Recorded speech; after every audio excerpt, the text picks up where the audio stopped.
Hello and welcome to what is going to be a pretty quick fire recap or sort of overview of where World Cup qualifying is at.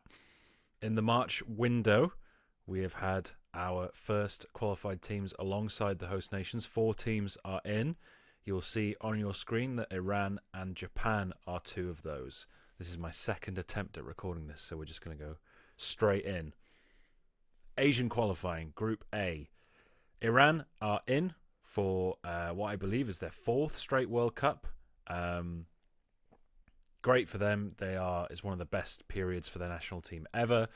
They are probably the second best team in Asia. You could argue they're the best, but there's the other team that have qualified that we're going to get to.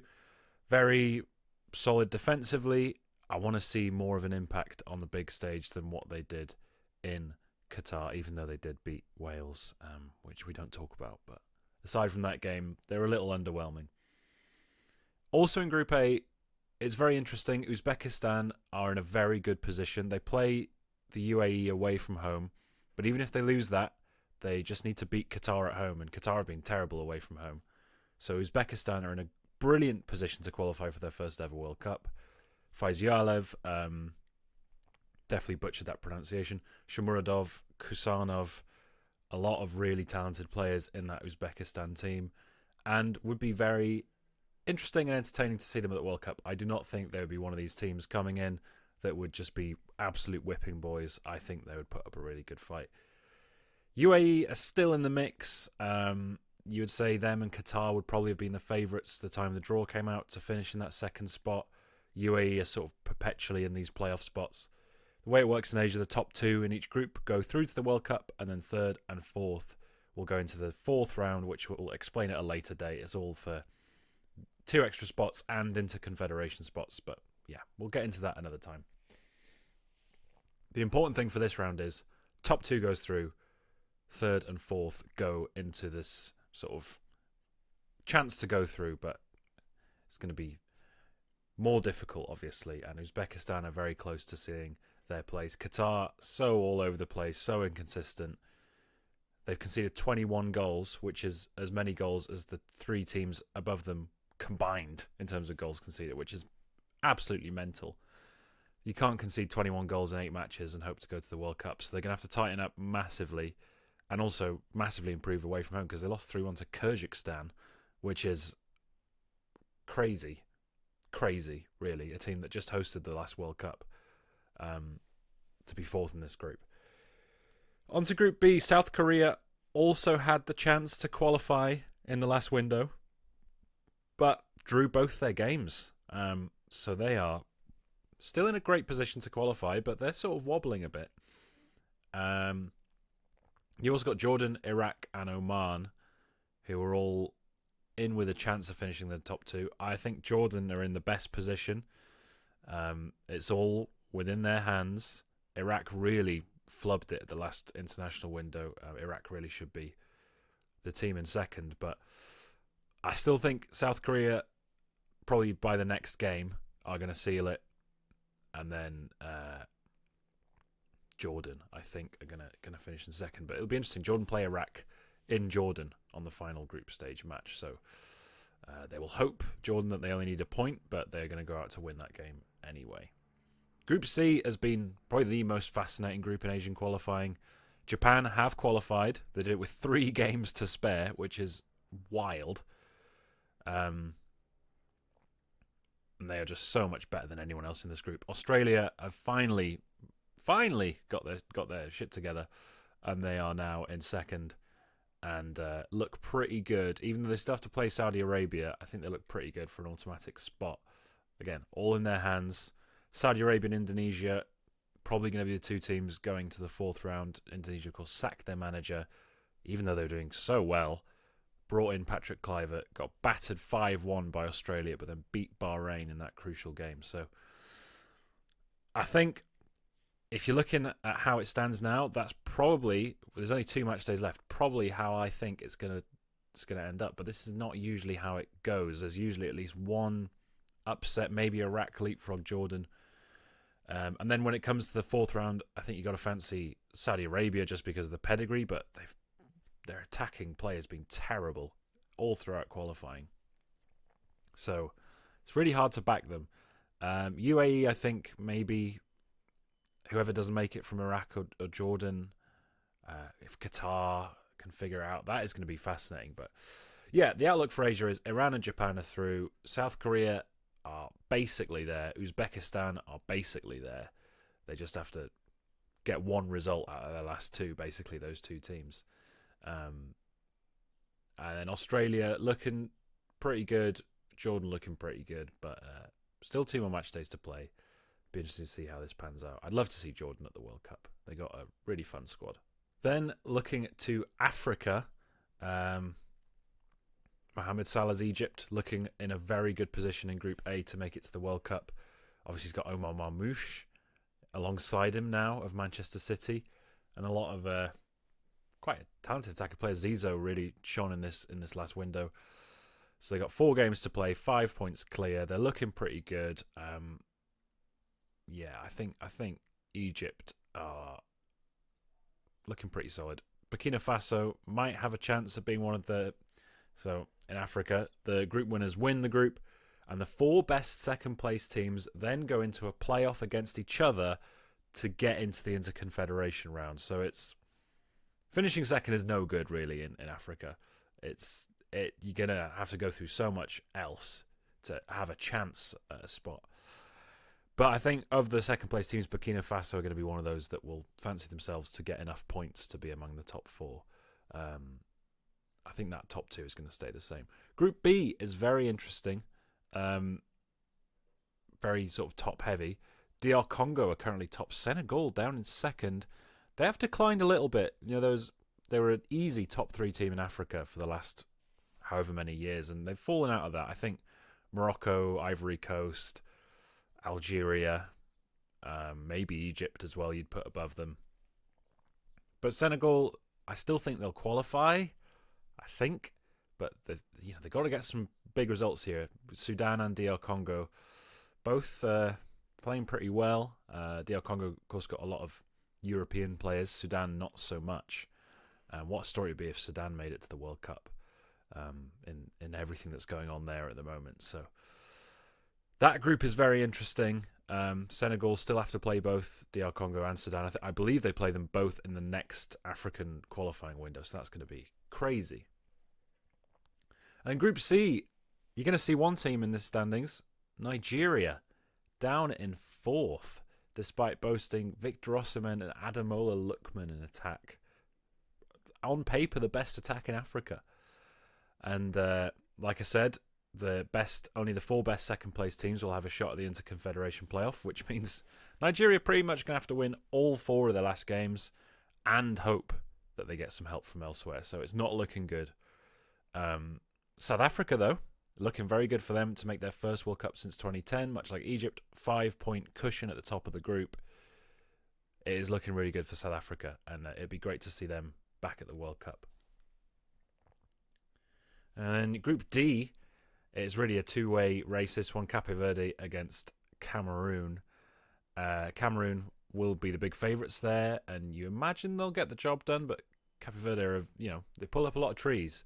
They're a very competitive side, as they've proven throughout this qualifying campaign and through AFCON. They're AFCON legends. I feel like they're always doing something crazy at AFCON. And finally, they're producing that into World Cup qualifying performances. So, those two still have to play each other as well. It's going to be a crazy next qualifying window. I believe that's also in the next qualifying window. So, African qualifying has been really fun, and it's only going to go off even more. Group E is a bit more straightforward. I think Morocco are almost mathematically there. I think by the next window, they'll probably have qualified. I don't think any of the other teams are going to be one of the best second-place teams, so we can move on. Morocco, best team in Africa. Don't think there's much doubt there. Group F is a really fun one. Ivory Coast, the reigning Africa Cup of Nations champions, of course. They've not been scintillating, but they've been very solid. They've not conceded a single goal and have won 5 and drawn 1. Gabon sitting just behind them in second, led by Aubameyang and Denis Bouanga and Mario Lemina. It's a very fun team as well. I think this is one of those groups where I look at those two teams. I think both those teams will qualify. I think Gabon have looked really good, and yes, it's not the hardest group aside from those two teams, but I fancy Gabon to really be the African representative at the Interconfederation playoff. I mean, it's so early to tell, but it's kind of what my gut's saying, and I think the Ivory Coast will make it as group winners. Group G, looks like Algeria. I mean, they are only 3 points clear of Mozambique, but they have beaten Mozambique twice, so they don't have to play them again, the second place team, and have a much bigger goal difference. So it's only 3 points, but it's actually more comfortable than that would suggest. And after how heartbreaking missing out on Qatar was for them, a last-minute Cameroon goal, they will feel pretty good about their chances now. Very talented side. They keep, much like Morocco, keep recruiting players. Feels like every window.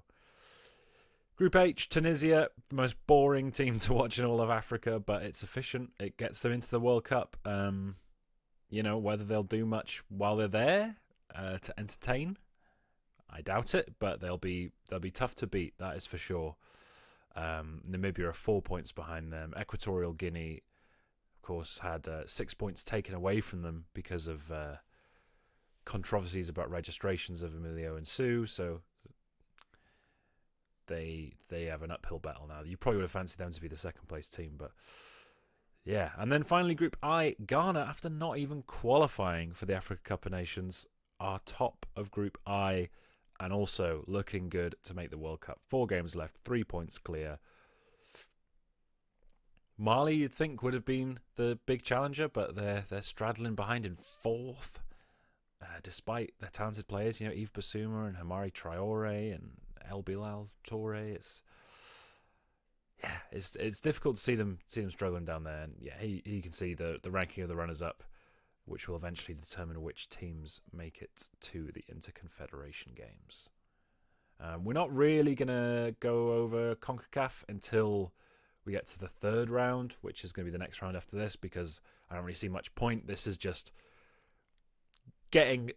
whittling the teams down until we can finally get some teams actually directly qualifying. So once we get to the third round, which I believe will start in the September window, we will discuss CONCACAF a bit more. Obviously, Canada, Mexico, US, all already automatically qualified, so not as much to talk about there anyway. And then CONMEBOL, South America.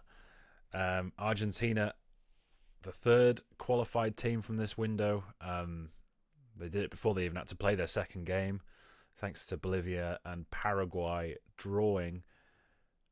They're just an inevitable team, even without Lionel Messi.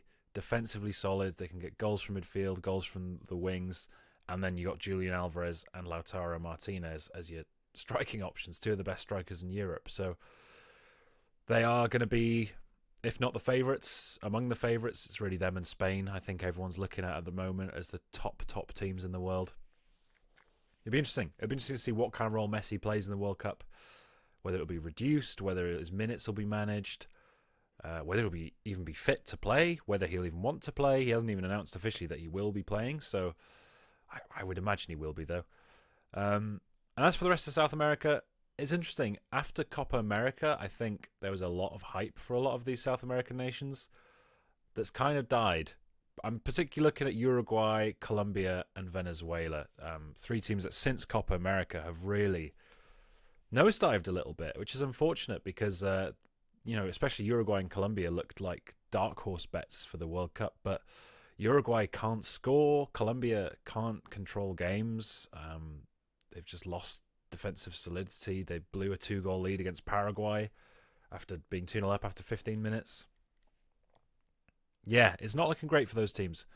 I'm not as high on them as I was. I still think they'll be very dangerous and teams you won't want to play against, but not really feeling too confident about their chances.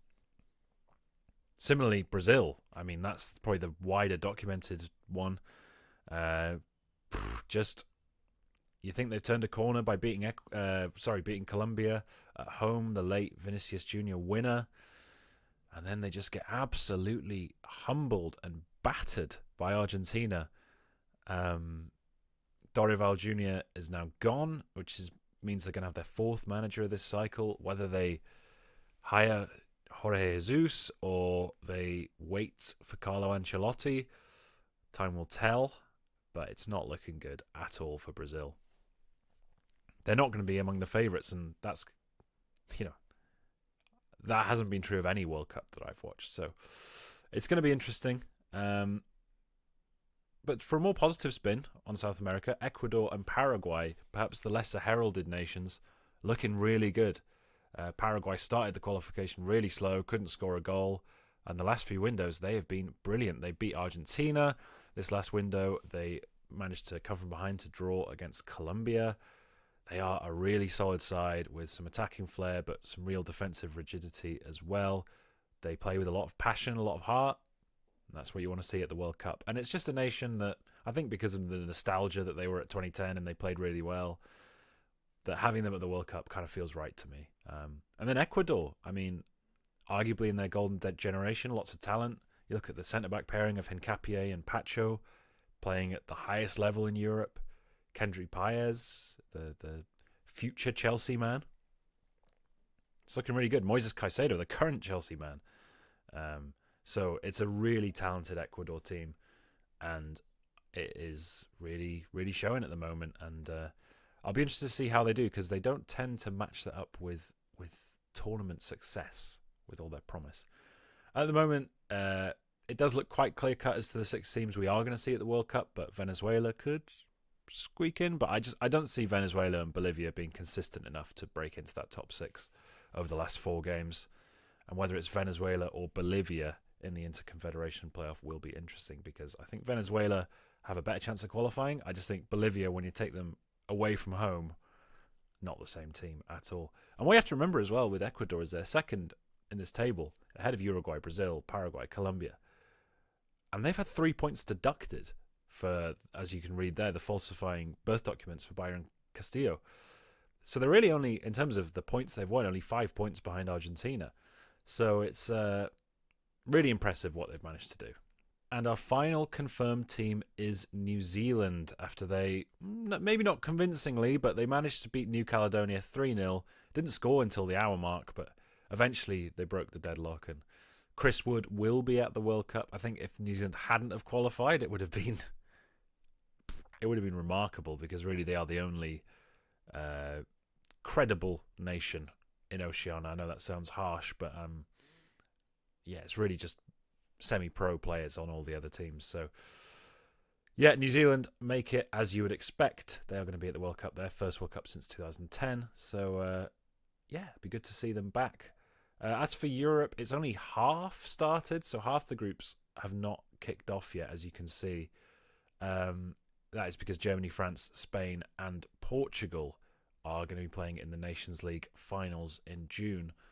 So they will not be playing in the June window. They'll be playing their first qualifiers in September. I'll probably do a little video on the Nations League finals, so you can see the groups though. We'll probably go more in depth with them later. We can touch on the groups that have started. Not much really to report, because in a lot of these the top seeds haven't played yet. Group G, Poland start with 2 wins from 2. They'll fancy themselves to get the playoff spot there against Finland, Lithuania and Malta. I think the Netherlands are probably going to win the group, but you never know. I think they will. Group H, the seeded team is actually Austria, who I'll be interested to see how they do. I think there was a lot of promise before the Euros and at the Euros. Yeah, it's not the hardest group, is it? Bosnia and Herzegovina, Romania, Cyprus and San Marino. You'd expect Austria to win that group, especially now Bosnia went to Romania and won.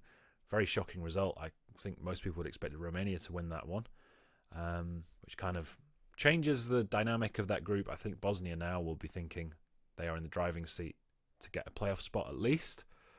Group I mean, this is the big headline, I guess, is that Norway look really good. And, I mean, yes, they should. They've got a lot of very talented players, but Norway won their first game and then won 4-2 against Israel away from home. That's the kind of game Norway would slip up in the past. And the fact that they're playing against Italy in this group, another team that have not always been that consistent in qualifying. There's a lot of things to be excited about if you're Norwegian. I think obviously the talent in the squad is undeniable. It's not just Haaland and Odegaard. There's so many great options in attack and midfield. Defence, not so much, but a very exciting team that I think everybody wants to see at the World Cup. Just from a neutral perspective, we want to see the best players. So that'll be interesting. Norway do play Italy in the June window, so I'll be very intrigued to see how that goes down. Group J, of course, we did a preview video to Wales's fixtures. Wasn't as smooth as I would have hoped. Did beat Kazakhstan 3-1 and then were held to a 1-1 draw in Macedonia. But considering how the game went in Skopje, that we conceded so late and then just responded back straight away, the point away from home does feel very valuable. Does feel like it'll leave us in good stead to finish second. You'd back us to win at home against North Macedonia. Does make me a little bit worried about the other sort of far away trip we got in Kazakhstan, because they were pretty plucky in our home game. So yeah, I'll be interested to see how Wales end up doing. I'm pretty sure it's Liechtenstein and Belgium in the next window. So Liechtenstein, you expect us to walk over. Belgium, I'm not really sure what to expect from that game. So much turmoil going on with the Belgian national team, but you'd still back them to beat Wales, really, realistically. But I've got a bit of hope, is what I'm saying. Group K, Thomas Tuchel managed his first games as the England manager. Pretty routine victories, nothing too flashy, nothing too worrying.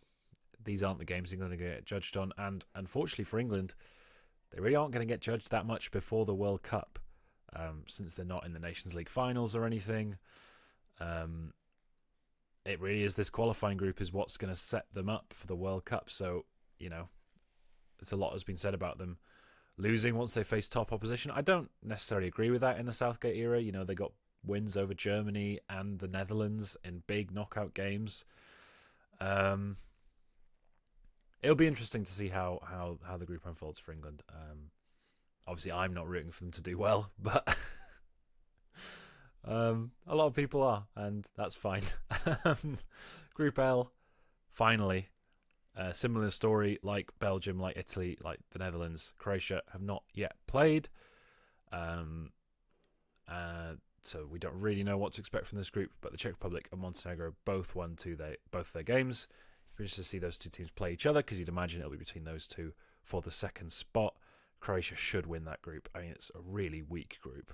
I think it's really no excuses to not come out of that one. So there you are. That is the World Cup qualifying roundup. Let me know what nation you're rooting for and how they did in the latest window. And yeah, I'll be back with more videos soon. I'm planning to do a deep dive on Thomas Tuchel's England and also the US men's national team. And I've also got that big project video I mentioned that I'm about 25% through writing. So yeah, I'll get cracking on that, and hopefully I will catch you in the next video.